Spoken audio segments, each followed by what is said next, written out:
Since 1985, there have been 2 prosecutions for FGM. None of these have been successful. It is reliably estimated that last year there were 5,700 new cases of FGM, many of those in London. Why is the Met failing these girls?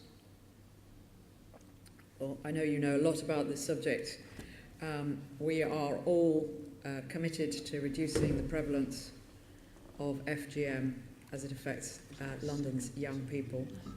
And I think we have had some considerable successes through a variety of different efforts over the last several years, many of which I think you're familiar with, Andrew. We do always seek both to get information and, where appropriate, to convert information and intelligence into evidence. I know you're aware of some of the challenges around this.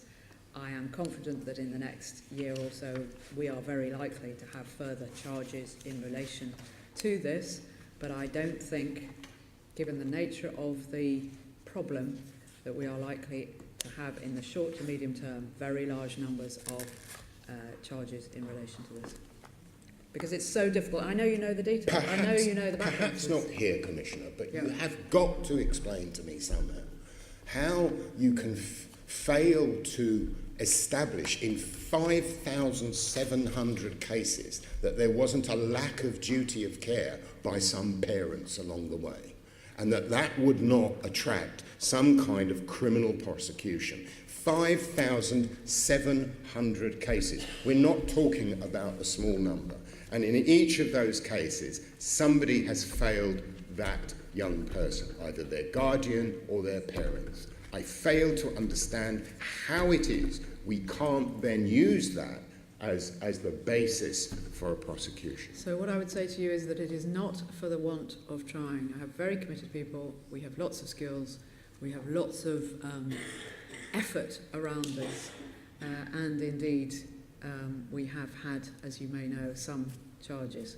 However, it is incredibly complicated. I'm delighted to meet with you outside, Please. Together with the senior Crown Prosecutor, and we can explain exactly how challenging this is to get evidence sufficient to go through a criminal court in this country.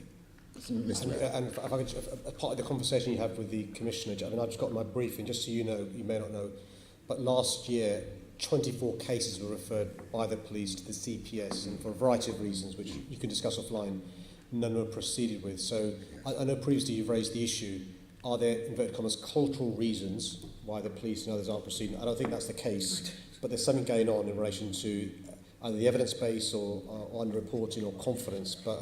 And so a national working group's been set up, Andrew, which I think has met once already, and will carry on meeting because it's a multi-agency approach.